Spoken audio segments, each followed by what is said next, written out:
Bismillahirrahmanirrahim. Assalamualaikum warahmatullahi wabarakatuh. Waalaikumsalam warahmatullahi wabarakatuh.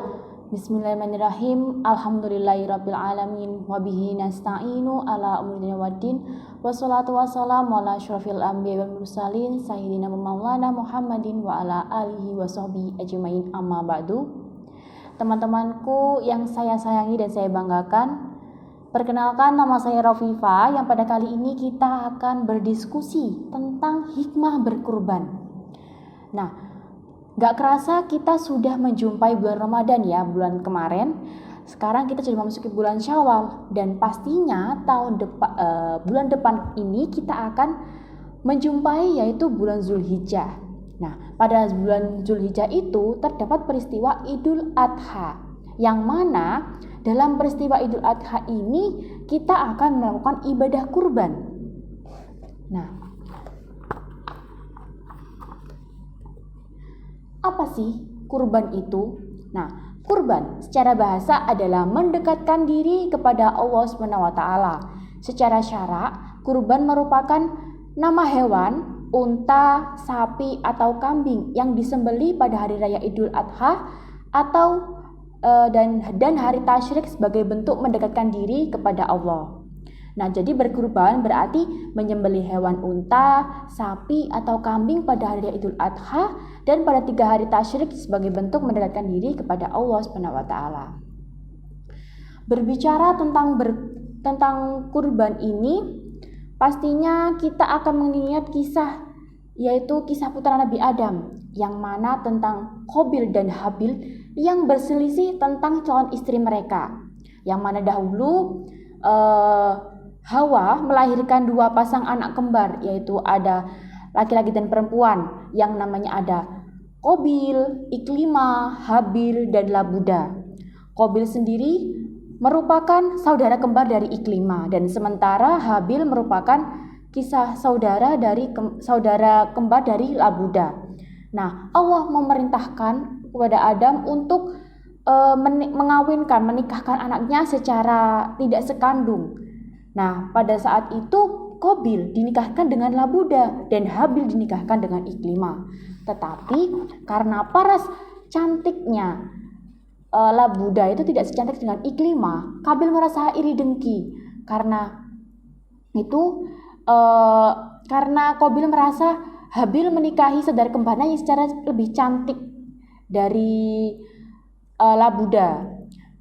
Akhirnya sehingga ada pun suatu ketika hingga Qabil itu mendapatkan suatu hasatan iblis untuk segera membunuh Habil. Akhirnya Allah memerintahkan untuk kedua putranya untuk berkurban.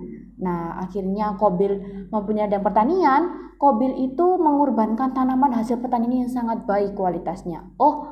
Untuk Qabil ini mengorbankan kualitas yang sangat rendah, sedangkan Habil itu kan mempunyai peternakan. Tapi Habil malah memberikan kualitas yang paling tinggi, yang paling gemuk, yang paling sehat. Pada kala itu Allah menerima kurban dari Habil, dan akhirnya Qabil tidak setuju dan Qabil marah. Akhirnya terjadilah pembunuhan dari saudaranya. Tadilah merupakan sejarah tentang berkurban. Nah, cerita ini juga terdapat dalam Al-Quran surat Al-Maidah ayat 27, yang mana artinya ceritakanlah kepada mereka kisah kedua putra Adam, Qabil dan Habil, yang mana menurut yang sebenarnya ketika keduanya mempersembahkan korban, maka diterima dari salah seorang dari mereka berdua, Habil, dan tidak diterima dari yang lain atau Qabil. Ia berkata Qabil, aku pasti membunuhmu.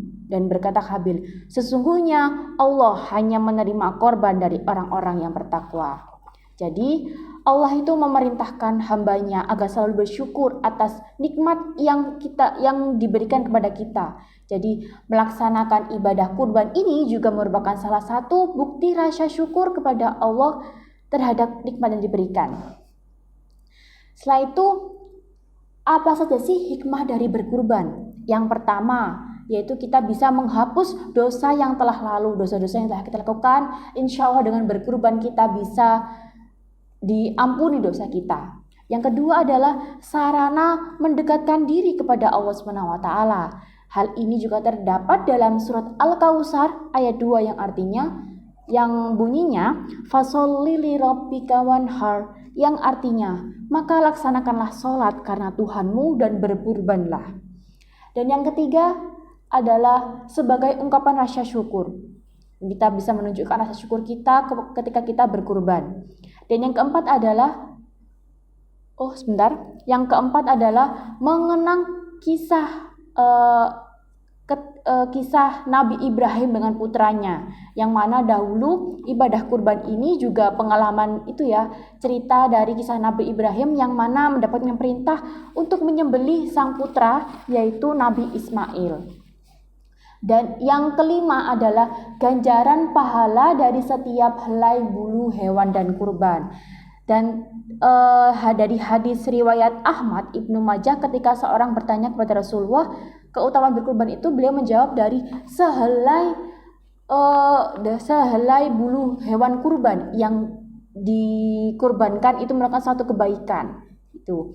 Dan yang keenam adalah ganjaran pahala dari syiar Islam. Jadi tidak mungkin kita dipungkiri bahwa dengan kita berkurban ini secara tidak langsung kita tuh turut menyebarkan syiar Islam. Kita turut berdakwah kepada kaum muslim. Dan itu juga melalui surat Al-Hajj ayat 22 yang mana Allah memerintahkan hambanya yang senantiasa menyebarkan dan menyerukan syariat Islam kepada hewan banyak, dan salah satunya adalah ibadah kurban bagi yang mampu. Dan yang terakhir adalah membahagiakan penerima manfaat. Kurban tak lepas dari sifat dari kata berbagi kepada sesama, yang mana dengan berkurban kita bisa membahagikan para penikmat, para penerima manfaat, dan juga Allah menjanjikan rezeki dan pahala berlipat ganda bagi hambanya yang membahagikan penerima manfaat berkurban. Nah, kesimpulan dari video ini, alangkah lebih baiknya kita bisa berkurban agar kita juga bisa kita ungkapkan rasa syukur kita kepada Allah, dan juga rezeki kita agar bisa lebih dilampangkan juga. Sekian video dari saya, semoga bermanfaat. Apalagi kita akan menemui bulan Zulhijjah ini, pastinya kita akan bertemu dengan peristiwa Idul Adha. Sekian dari saya. Wassalamualaikum warahmatullahi wabarakatuh. Waalaikumsalam warahmatullahi wabarakatuh.